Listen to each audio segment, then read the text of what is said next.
Some YouTubers push the limits for content, but sometimes those risks lead to unimaginable tragedy. In this video, we're diving into the most disturbing deaths of creators who lost their lives while filming. From dangerous stunts gone fatally wrong to shocking accidents caught on camera, these chilling stories reveal the high stakes of viral fame. Brace yourself for 1 hour of the most disturbing deaths of YouTubers who died while filming videos. It was July 2021, and Albert Dyrlund was on another one of his adventures.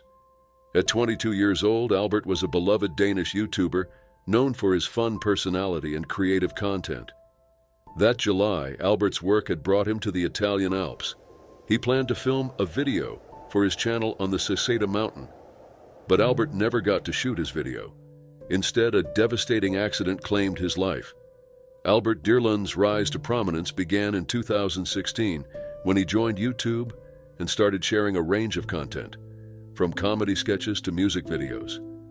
Over the years, he amassed a large following, garnering more than 170,000 subscribers on YouTube and over 230,000 followers on Instagram. His energetic and often unconventional approach to entertainment resonated with viewers who were drawn to his humor, creativity, and adventurous spirit. In 2018, Dyrlund even ventured into acting, starring in the comedy film Team Albert, a story about a high schooler's quest to become a YouTube sensation. The film was well received and won the Blockbuster Audience Award at the Danish Film Awards in 2019, further solidifying Dyrlund's place in the Danish entertainment industry. Despite his lighthearted content, Dyrlund was known to push the boundaries in his videos, often involving stunts and risk-taking. Some of his content stirred controversy for its daring nature, including moments where he shaved his head or licked snails for the camera.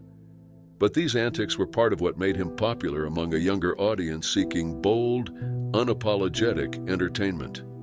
Dyrlund's work reflected his playful yet fearless attitude towards life, a trait that endeared him to many. His fans adored his willingness to take risks, but sadly, this same daring nature led to the accident that claimed his life. On July 28, 2021, Dyrlund was filming in the Italian Alps, specifically on Mount Seseda in Val Gardena, a region known for its dramatic cliffs and towering peaks. Dyrlund, accompanied by friends, was attempting to capture footage for his channel on a hiking route with steep, rocky slopes.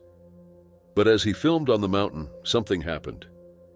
Maybe it was because of inattention, or maybe it was because of recklessness.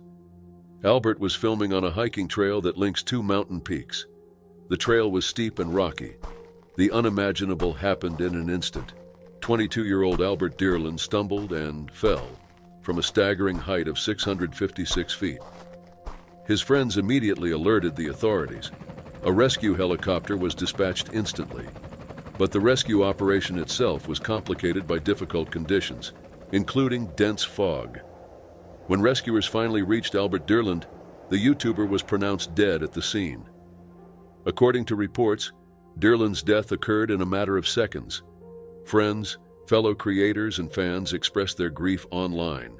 Many tributes poured in for the young YouTuber, with Danish social media personalities sharing heartfelt messages in his honor.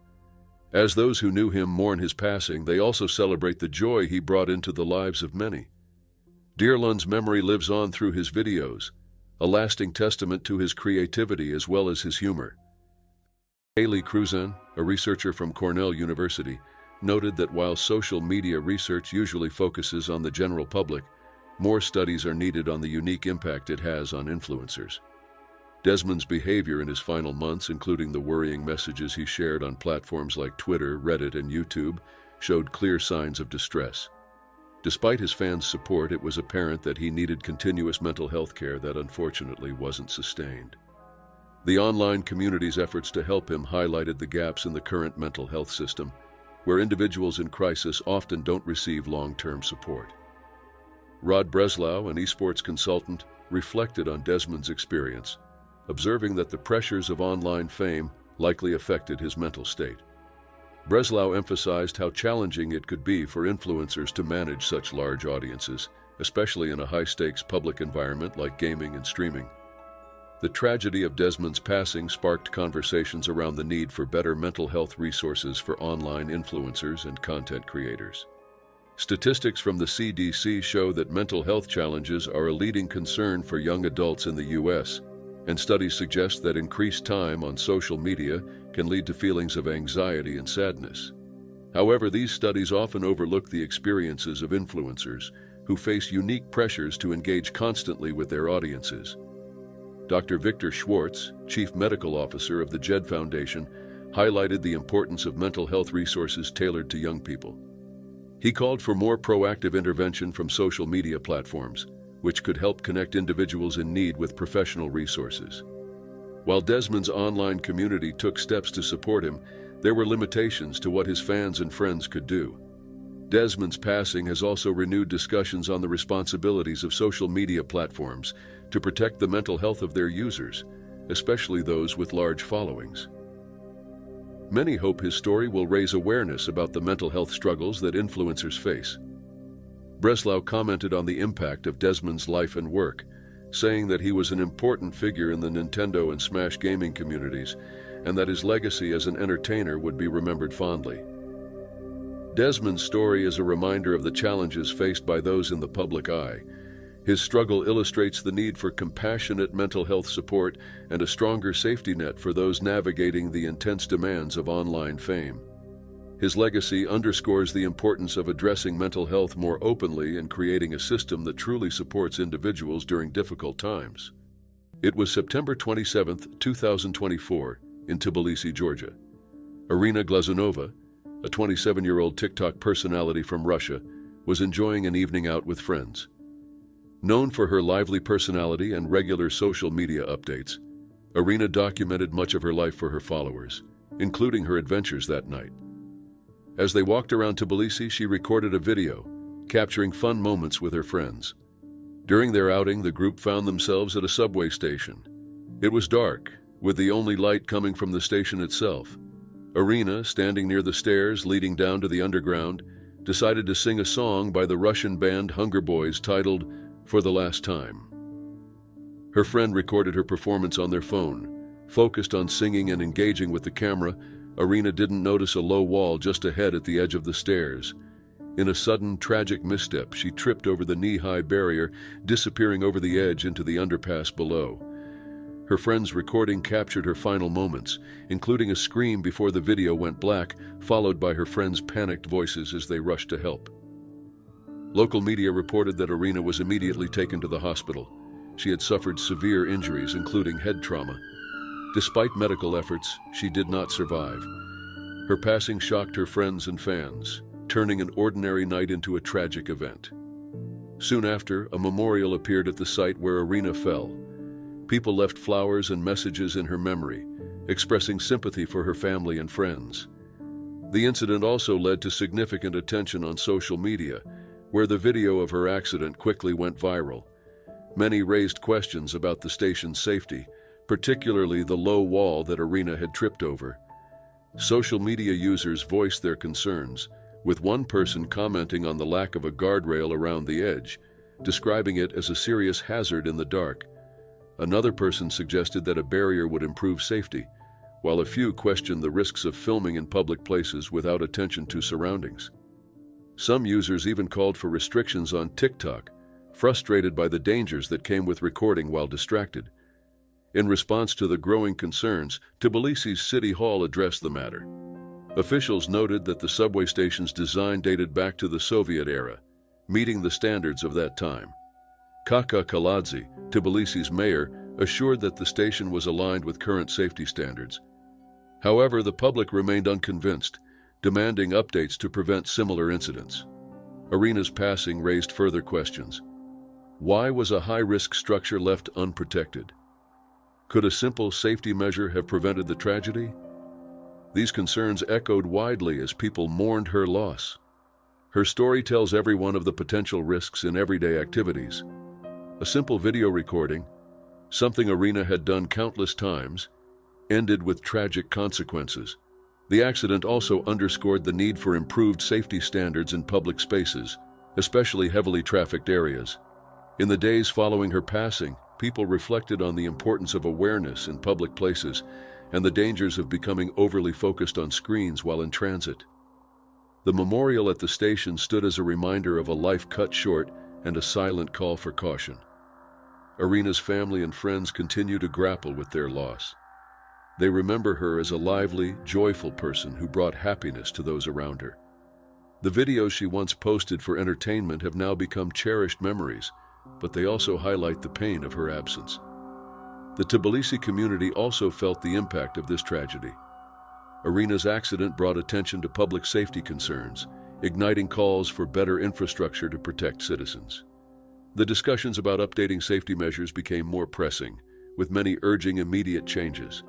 In the end, Irina Glazunova's death was a tragic, preventable accident that speaks to the importance of both personal awareness and safe public design. Her story is a warning for all to stay vigilant and advocate for safer environments. December 2, 2020, in the small village of Ivanovka, Russia, near Moscow. Stanislav Reshetnikov, also known online as Stas Replay, was preparing for one of his controversial live streams. His girlfriend, 28-year-old Valentina Grigorieva, or Valya, was with him, a frequent presence in his videos. But this live stream would take a dark turn that no one could have anticipated. Replay's live stream featured a shocking act on this freezing winter day.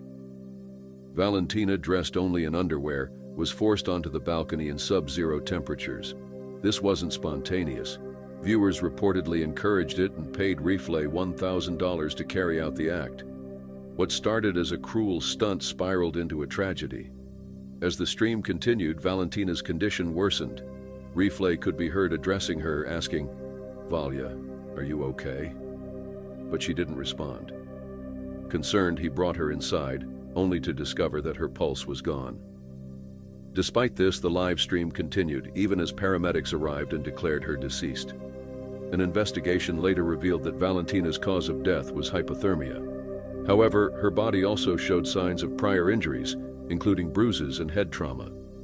These findings indicated a pattern of mistreatment during Replay's live streams. He had previously subjected Valentina to physical and verbal harm, such as spraying her with irritants, shaking her violently, and calling her degrading names, all for the entertainment of his audience. Replay's live streams had gained popularity for their disturbing content, drawing thousands of viewers willing to pay for acts of humiliation and violence. Valentina's tragic death exposed the dark side of this growing trend, often referred to as trash streams. These videos normalized harmful behavior and encouraged abuse under the guise of entertainment. One previous stream captured Replay spraying Valentina with pepper spray as she screamed in pain. He also routinely insulted her, calling her demeaning names while his viewers encouraged the abuse. The live streams portrayed a toxic dynamic where Valentina appeared trapped in a cycle of mistreatment for the audience's amusement. On December 2nd, Replay's viewers encouraged the incident that led to Valentina's death. She was visibly struggling in the cold, barely able to move. Despite her suffering, Replay continued filming, initially unaware of the severity of her condition. It was too late when he realized the gravity of the situation. Valentina's life had already been cut short. As news of the incident spread, public outrage grew. Clips from the live stream circulated online, sparking widespread condemnation. Despite efforts by platforms like YouTube and TikTok to remove the content, re-uploads persisted. Some even added music to the footage, further minimizing the tragedy. Critics accused social media platforms of failing to regulate harmful content effectively. Organizations and activists spoke out against the platform's lack of action.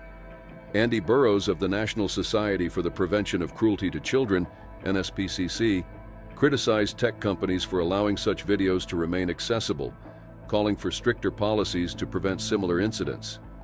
Activist Liza Lazerson also condemned the platforms for prioritizing profits over user safety, pointing out the hypocrisy of banning certain types of content while allowing violent material to thrive. Authorities in Russia launched an investigation into Valentina's death, examining whether Replay's actions directly caused her passing. Reports suggested she had suffered head injuries from previous altercations. While initial claims indicated Valentina was pregnant, these were later disproved. Nevertheless, The circumstances of her death intensified calls for accountability. Reflay was arrested and charged with causing grievous harm, resulting in death. In court, he admitted to striking Valentina during a prior incident. He faced up to 15 years in prison but was ultimately sentenced to 6 years in a penal colony. The case drew significant media attention and sparked debates about the responsibility of online platforms and society in preventing such tragedies. Valentina's death raised pressing questions about the role of social media in enabling harmful content. Could stricter regulations or earlier intervention have saved her? How many others endure similar abuse behind the veil of online anonymity? These questions resonate as advocates push for reform to protect vulnerable individuals from exploitation. As we remember Valentina Grigorieva, her story is a reminder of the urgent need for change. Her life ended in a senseless act of cruelty broadcast for entertainment. It's crucial to address the growing culture of violence in online content and ensure that no one else suffers the same fate. On December 22, 2021, the influencer community was shaken by the loss of Maeva Chaichinsky, known as Mava Cho. At just 32, she was a mother of 4 and had amassed over 150,000 subscribers on YouTube with her open and personal family vlogs. But behind her cheerful videos, Maeva was enduring immense hardship, facing relentless online harassment. This harassment led her to a breaking point. Maeva had openly shared her struggles in her videos. The constant online bullying left her feeling trapped, watched, and threatened. Her lawyer, Stefan Girana, disclosed that she had filed a legal complaint for emotional harassment and wrongful influence on the same day she passed away. The complaint was against her ex-husband, Adrian Chaichinsky, whom she accused of using his platform to provoke others against her on social media, including Instagram, Twitch, and YouTube. The harassment included degrading comments and false claims about her parenting. Maeva's story didn't end with her passing. An investigation was launched to uncover the full extent of the harassment she endured, and new civil parties joined the case. On February 27, 2024, Adrian and his new partner were placed under judicial supervision, charged with harassment that allegedly led to Maeva's death. For Maeva's family and her last partner, Romain, this was a step towards justice. Maeva's lawyer, Girana, commented that the charges confirmed there were substantial and consistent indications of Adrian and his partner's involvement in actions that contributed to Maeva's passing. He expressed relief at the progress, noting how long the case had remained unresolved. Adrian, however, denied these accusations. His lawyer, Laurent Mortet, stated that Adrian firmly rejected any wrongdoing and was committed to defending himself. Mortet pointed out the challenging position Adrian's new partner found herself in, facing harsh criticism and false information on social media.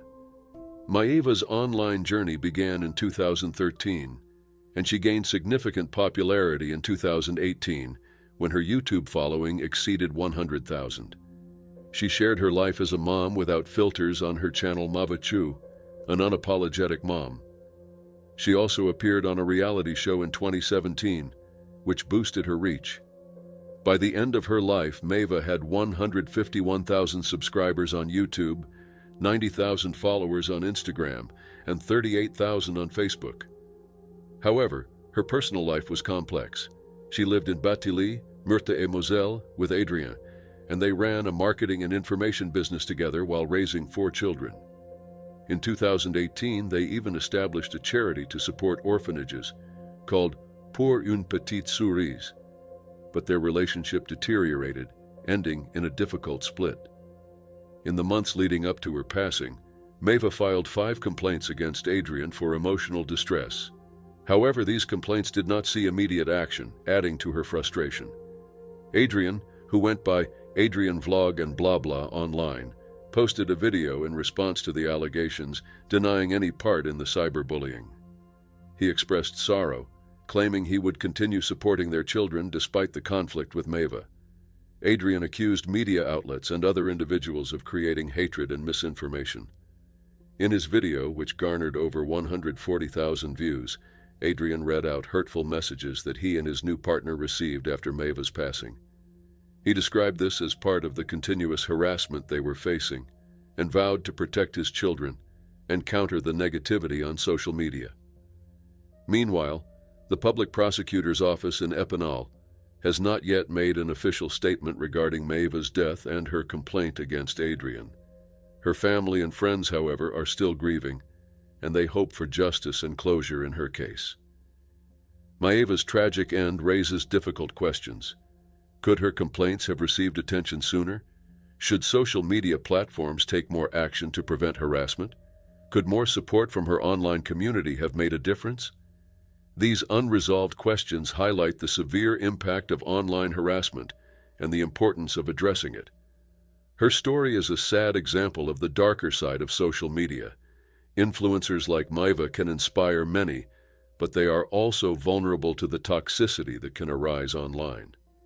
The loss of Maeva Chaichinsky is a tragedy that calls for a safer, more compassionate online world for everyone. It was September 26, 2024, in Hillcrest, KwaZulu-Natal, South Africa. Graham Dingo Dinkelman, a 44-year-old wildlife conservationist often called South Africa's Steve Irwin, was working in his snake room. Dingo was widely known for his passion for reptiles and his efforts to educate people about wildlife through his YouTube channel and conservation work. On this day, however, tragedy struck during what should have been a routine task. While cleaning the snake room at his family's home, Dingo was bitten by an eastern green mamba, one of the most venomous snakes in Africa. Unlike previous encounters with dangerous animals, this bite caused a severe allergic reaction that quickly escalated into a critical health emergency. Born on June 15, 1980, in KwaZulu-Natal, Dingo had been passionate about wildlife from a young age.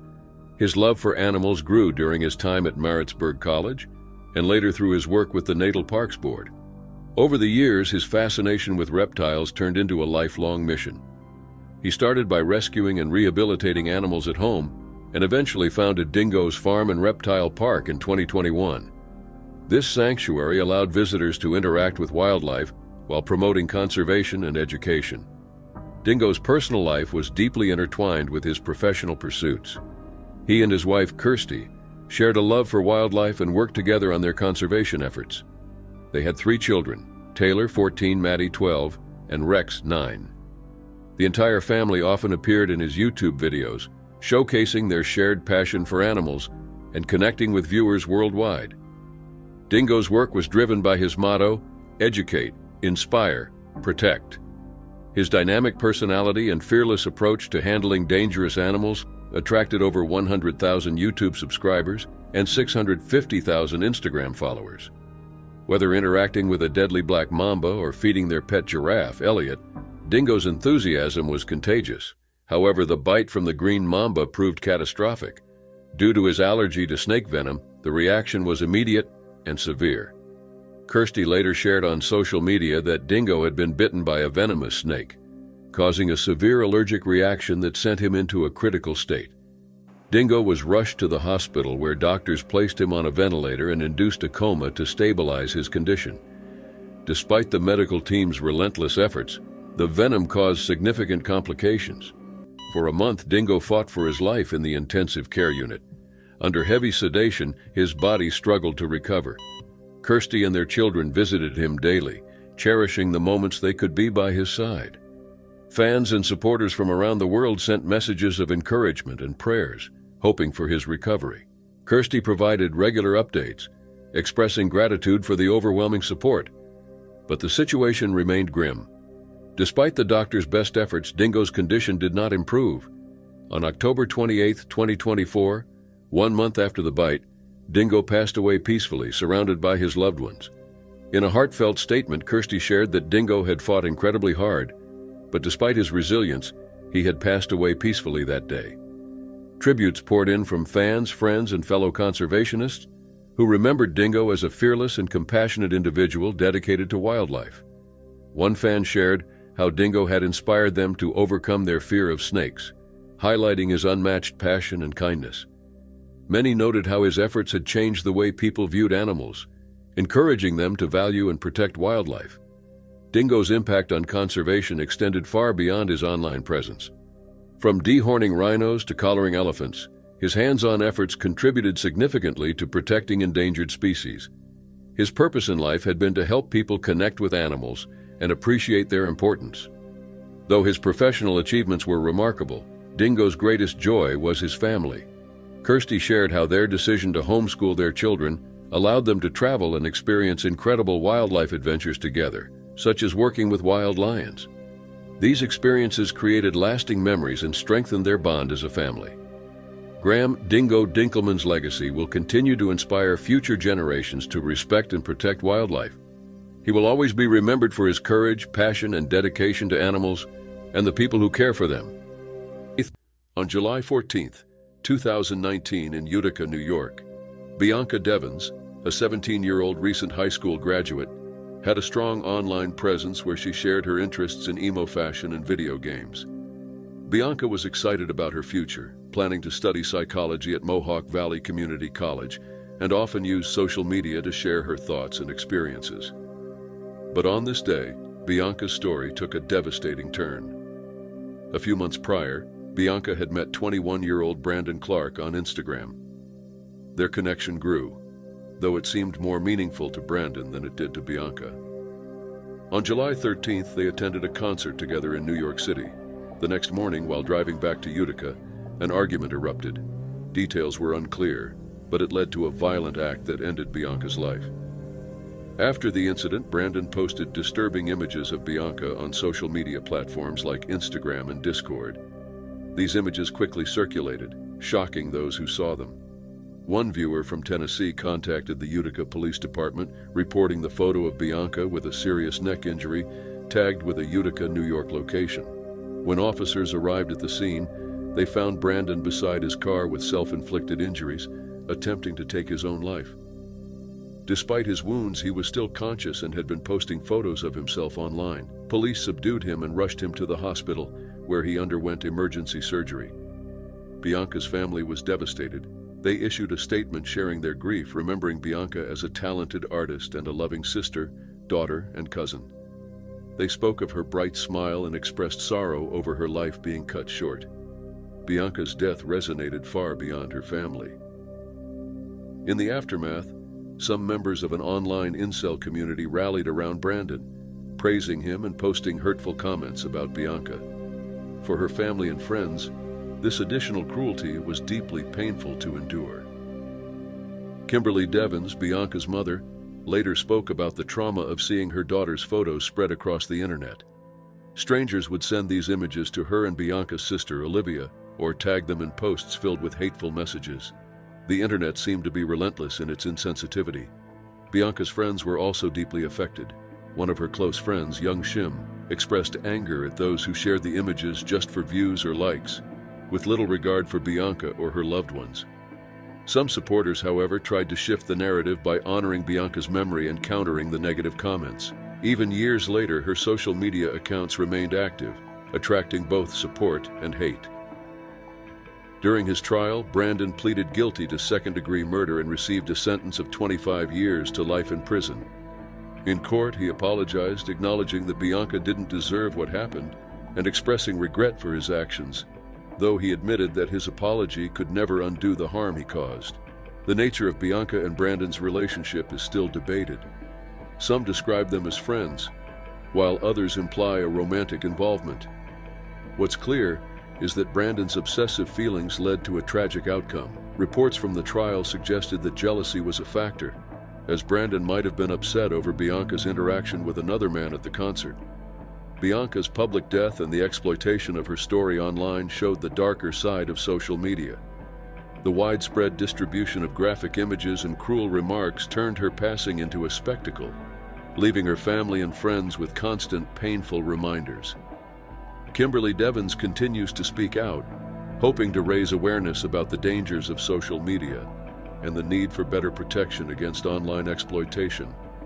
Recently, she appeared on the investigation discovery series Deadly Influence, which explores the dangers of social media and its impact on young lives. Bianca's story serves as a warning about the risks that can come with online interactions. It's a story of a young life tragically ended by a senseless act, and the ongoing pain caused by the internet's role in broadcasting it. September 10, 2021. A chilly evening in Moscow, Russia. Dmitry Beshentsev, known online as Dima Vert, was a 34-year-old urban explorer and YouTuber with over 80,000 subscribers on his channel, Beam of the Inquisition. Dmitry was passionate about uncovering forgotten and abandoned places and sharing their beauty and mystery with his audience. On this evening, he set out with two close friends to explore an old building on 1905 Street. Dmitry had visited countless derelict sites before, but this exploration would tragically be his last. The building, a 5-story brick structure built in 1971, had been abandoned for years. Once scheduled for renovation, the project had been delayed indefinitely, leaving the building in a dangerous state of disrepair. Adjacent to the building was a disused tram depot that had been converted into a bus depot.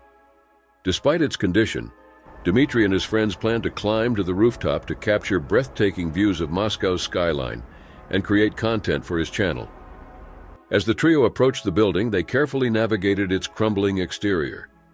Inside, the staircases were partially collapsed, and debris littered the halls. They found a rusting fire escape ladder that seemed like their best option for reaching the roof. Dmitry's friends went first, climbing cautiously to avoid any unstable sections. Dmitry followed with his camera securely strapped to him, ready to document their adventure. Climbing was nothing new to Dmitry. He had scaled numerous unstable structures throughout his urban exploration career. But as he began his ascent, the fire escape ladder creaked ominously under his weight. Suddenly, the metal rungs gave way. Dmitry's friends, still on the roof, turned in time to see him fall 5 stories to the ground. The impact was devastating. Dmitry sustained critical injuries and passed away instantly. His friends, shocked and helpless, hurried down as quickly as possible, but could do nothing to save him. The scene was heart-wrenching. Dmitry, who had spent years pursuing his passion for uncovering the forgotten corners of the world, had lost his life in the process. Emergency responders arrived shortly after, but it was too late. Authorities cordoned off the area, and reports of the incident were filed, though it remains unclear if an official investigation was ever conducted into the building's safety. News of Dmitry's passing deeply affected his online community. Fans flooded his channel with messages of grief and admiration. Commenters expressed their sorrow, with one stating that Dmitry would always be remembered for showing the beauty in forgotten places, while another remarked that his spirit would live on in his work. For many, Dmitry's videos were more than just thrilling explorations. They offered a glimpse into forgotten history and a chance to appreciate the fragile beauty of abandoned spaces. One of his last videos, where he navigated Moscow's underground tunnels in a small boat, stands as a powerful tribute to his adventurous spirit. Dmitry's story shows the risks involved in urban exploration. While these abandoned sites hold an undeniable appeal, they are often structurally unsound, with unstable floors, crumbling walls, and rusted supports. Even experienced explorers like Dmitry are not immune to these hazards. Urban exploration offers a mix of history, adventure, and mystery, drawing people to places long forgotten. However, it also demands caution and respect for the potential dangers. Dmitry's death is a tragic reminder of how quickly things can go wrong, even for those who are experienced. Through his videos, Dmitry inspired thousands to see beauty and decay and history in the ruins. His legacy lives on through his work, reminding viewers of the balance between adventure and safety. It was May 28, 2013, a cloudy evening in Haley, Cornwall. Jacob Cockle, a 28-year-old photographer known for his daring stunts, stood at the edge of Carnzu Pool in the Haley estuary. Jacob was a thrill-seeker who gained recognition, including from National Geographic, for his stunning photographs of waves, surfers, and the raw beauty of the ocean. That day, he wasn't just after beauty, he was chasing danger. Jacob was fascinated by the whirlpool at Carnzu Pool, created by Victorian-era tunnels designed to clear sand from the harbor. These tunnels unintentionally caused a vortex during tidal shifts, forming swirling, powerful, and unpredictable waters, exactly the kind of challenge Jacob loved. Equipped with a GoPro camera on an 8-foot pole for underwater shots and a plastic horse's head for humor, Jacob prepared for his stunt. His friend, 70-year-old artist David Rain, was on shore to record the event. Despite warning signs against swimming in the area, Jacob, an experienced surfer and strong swimmer, felt confident. He'd survived a close call in 2008 when a 30-foot wave slammed him into a stone pier, an incident he later recounted with laughter. Around 7:30 p.m., Jacob entered the water wearing the horse's head, swimming toward the vortex. Rain filmed as Jacob was spun around by the whirlpool, waving and laughing. The footage was striking, but the risk was evident. Jacob briefly exited the water to retrieve his GoPro pole, determined to capture underwater shots of the vortex. He then dove back in, camera in hand. Minutes passed, but Jacob didn't resurface. Rain called out to him, but there was no response. Panicked, he ran to the far side of the pool, where the water drained, hoping to see Jacob emerge. Instead, fishermen nearby spotted Jacob's body, floating face down about 73 meters from where he had entered the vortex. Rain and the fishermen pulled him to shore. A passerby attempted CPR until emergency crews arrived, and Jacob was airlifted to the Royal Cornwall Hospital in Truro. Tragically, it was too late. He was pronounced dead, with the coroner confirming drowning as the cause. An inquest later revealed traces of ketamine in Jacob's system, raising concerns about his decision-making at the time. However, his family believed his dyslexia and unique personality also played a role. His mother, Carolyn Sheard, described him as someone who embraced life fearlessly, often ignoring dangers and losing track of time. Despite his risk-taking nature, Jacob's stunts were carefully planned rather than reckless. Coroner Andrew Cox described him as an admirable young man who died doing what he loved. Jacob's death shocked his hometown of Penzance and the broader community inspired by his work. Hundreds attended his funeral, where mourners wore bright colors to celebrate his vibrant personality. His coffin, painted with waves and flowers, was adorned with fairy lights and wildflowers, reflecting his colorful life. Jacob's fascination with the sea wasn't new. A year earlier, he narrowly avoided being smashed into a seawall by a giant wave near Newlyn. He later admitted feeling overwhelmed, but continued pursuing high-risk ventures. His work, including dramatic footage of surfers caught in massive waves, captivated audiences with its mix of beauty and danger. However, his passion for pushing boundaries ultimately led to his tragic end. Carnsou Pool's whirlpool, created by a 12-meter sluice tunnel, is a rare but hazardous phenomenon. The vortex can pull a person under and drag them through the tunnel with incredible force. Authorities have since reinforced warnings to avoid such risks. Detective Constable Damien Ailing emphasized that there were warnings in place where the incident occurred. He advised people to stay away from whirlpools, as the weight of the water and the depth were unpredictable. Jacob's story became a reminder of the dangers of pushing limits, even for seasoned adventurers. Though he lived life fully and inspired many with his work, his untimely death highlights the fine line between passion and danger. February 5, 2021 was supposed to be a typical evening at Urban Air Adventure Park in Nashville. The venue was known for family-friendly fun, but unbeknownst to everyone there, tragedy was about to strike in a way few could have predicted. The shocking event would spark debate about social media, responsibility, and the blurred lines between entertainment and real danger. Timothy Wilkes was a soft-spoken and responsible 20-year-old. He had worked at Walmart for several years before going to school to pursue a career in HVAC, heating, ventilation, and air conditioning. As responsible as he was, Timothy had another passion: YouTube. On the fateful February night, Timothy set out with a friend to film a video, part of an increasingly popular genre of prank videos, many of which blur the line between humor and threat. Their plan was to stage a robbery for the camera, aiming to capture the shocked reactions of unsuspecting bystanders, a concept that has garnered millions of views on the platform. The location they chose for their video was the parking lot of Urban Air. Families were inside enjoying the attractions, unaware of the tragic event unfolding just outside. It was then that Timothy and his friend approached a group of people. Perhaps the two of them had failed to think their plan through. Perhaps they had failed to realize just how dangerous their idea was, not only for those who would have fallen for their prank, but also for themselves. As they approached the group of people, Timothy and his friend carried butcher knives. To make matters worse, the knives were not props. They were real, sharp, and dangerous. To onlookers, this was no joke. It looked and felt like an armed robbery in progress.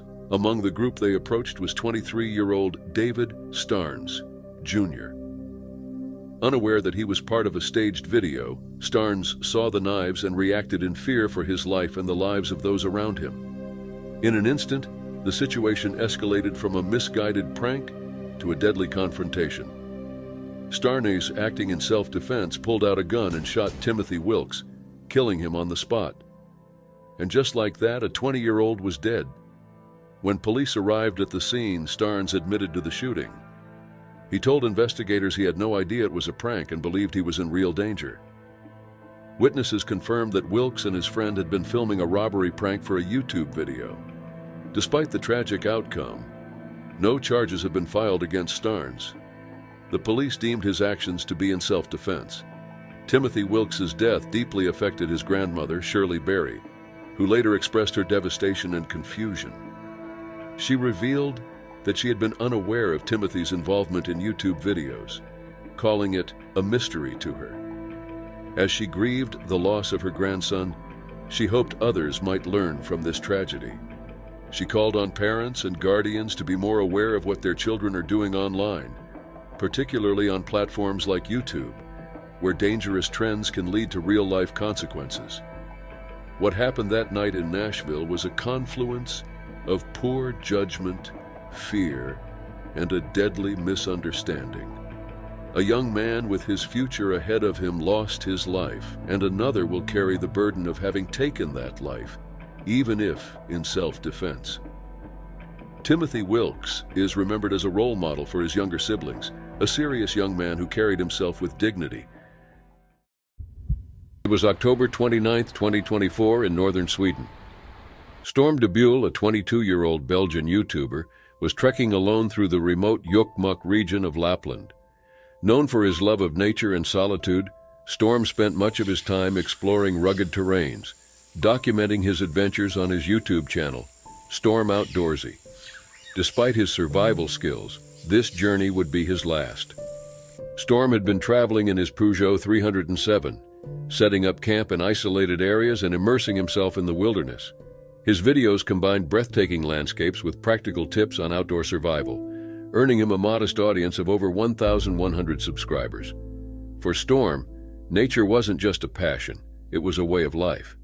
His father shared that Storm struggled to connect with people and found comfort in the wild, where he could forge his path. On October 29th, the weather took a dangerous turn. A fierce blizzard swept through the region, dropping temperatures to -6 degrees Celsius, with wind chills making it feel like -18 degrees Celsius. The snowstorm uprooted trees and covered the landscape in a thick blanket of snow. Storm captured the worsening conditions in a video sent to a friend, showing snow filling his boots and backpack. He remarked that it was going to get worse that night. Later that evening, he messaged his grandmother, reassuring her despite the severe weather. He wrote that it was snowing heavily, but that she shouldn't worry because he would survive. Tragically, those would be his last words. By 2 a.m., Storm sent an emergency distress signal to Swedish rescue services, reporting that he was injured and in immediate danger. However, the severe blizzard made it impossible for rescuers to begin their search that night. During those critical hours, Storm attempted to walk back to his car, which was about 9 miles from his campsite. It's believed his tent may have been lost in the storm, forcing him to navigate the treacherous conditions on foot. His mother speculated that his legs and feet had become frozen, severely limiting his mobility, though he likely tried to stay warm using hand warmers he had carried. By the morning of October 30th, the storm had calmed enough for rescue teams to begin their search. Around 10 a.m., they discovered Storm's body along the route to his car, far from where his tent had been. His backpack was nearly empty, holding only a sleeping bag and toothbrush. The signs on Storm's body told a story of his desperate struggle against the elements. A broken nose suggested he had fallen during the night. Exposed to brutal winds and freezing temperatures, he endured immense hardship before succumbing to the cold. The news devastated Storm's family. His mother, Elizabeth Raidmaker, spoke about the agonizing wait for updates. She said they had hoped all day that he would be found alive. When news of his death came, it shattered their hopes. Elizabeth struggled to imagine her son's final moments, thinking that Storm must have suffered for so long and died alone. Storm's father, Bout, described him as a quiet yet determined individual who found joy in his outdoor adventures. His videos were a priceless legacy for the family. However, one part of that legacy remained missing: Storm's camera. The camera, used to document Storm's final journey, was left behind in the snowstorm. For his family, finding it became a mission. About plans to return to Lapland in the spring once the snow has melted, to search for the camera and other belongings. Recovering the memory card he hoped might provide a glimpse into Storm's final moments. Storm's story drew comparisons to Into the Wild, the true story of Christopher McCandless, who also sought freedom in nature but met a tragic end.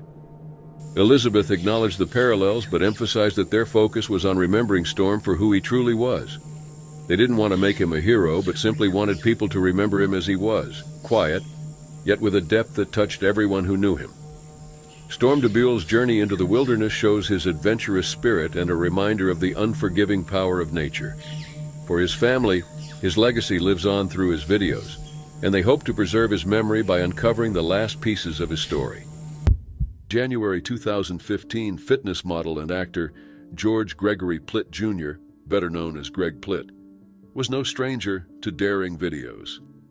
The 37-year-old had a fearless approach to life, one that he incorporated in his videos. But on January 17, 2015, what started as just another shoot ended in a heart-wrenching loss, leaving countless people devastated.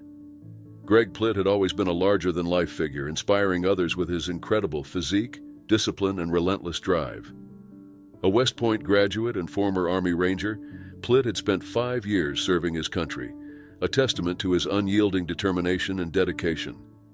His military background shaped him into the disciplined, hard-working man he became, and his confidence was infectious.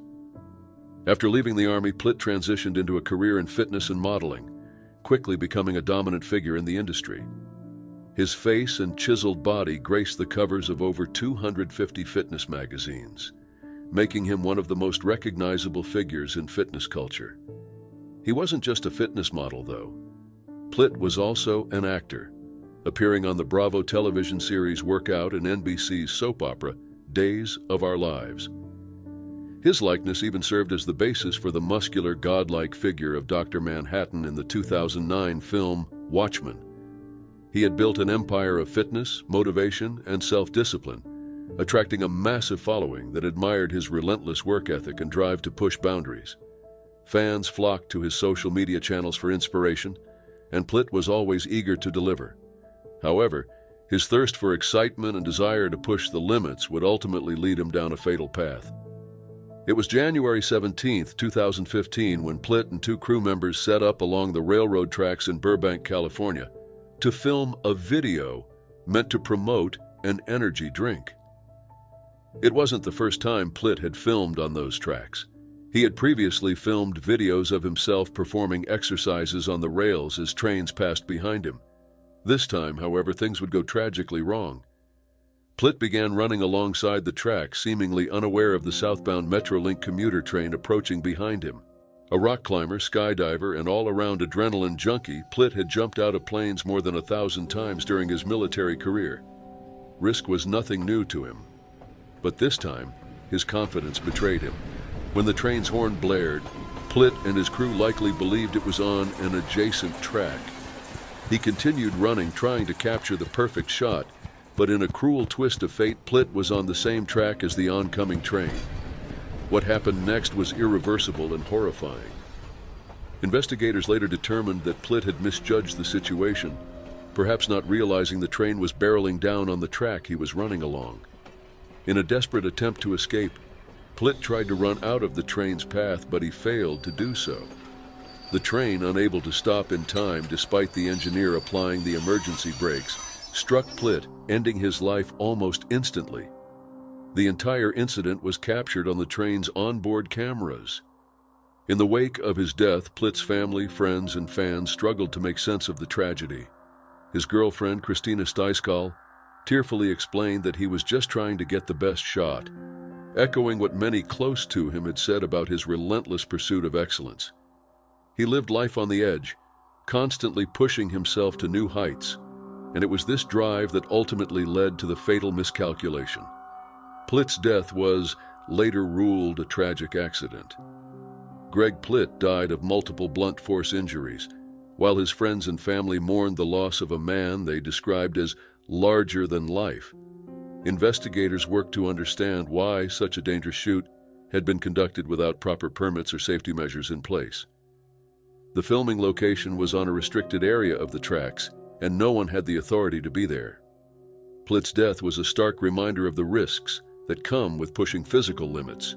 Even for someone as experienced and strong as he was, his friends described him as someone who believed there was nothing he couldn't do, but on that fateful day he encountered a challenge he could not overcome. Greg Plitt left behind a legacy marked by a tragic end, a sobering reminder of the dangers that come with the thirst for adventure. Vitaly Zdorovetsky, a 20-year-old Russian-American YouTuber, and his cameraman, Jonathan Vanegas, were preparing to film a prank video. Known for their viral hit Miami Zombie Attack Prank, the pair aimed to replicate its success with a stunt titled Russian Hitman Prank. However, this time the prank would take a troubling turn. The idea was risky. Vitaly, dressed in a suit, would approach a random person pretending to be a hitman. Carrying a briefcase, he would claim it contained an explosive device set to detonate in 60 seconds unless the person ran. The goal was to capture their reaction and then reveal it was all staged. On June 16th, they chose a Publix parking lot in Boca Raton as their filming spot. Their unsuspecting target that day was Andre Brown, a 51-year-old resident. Vitaly approached him with a briefcase, calmly indicating that Brown had 60 seconds to get away from it. Confused and startled, Brown began running alongside Vitaly, trying to comprehend the situation. Shortly after, Vitaly revealed that there was no bomb, and it had all been part of a YouTube prank. Hidden cameras captured everything. But instead of relief or laughter, the prank provoked anger.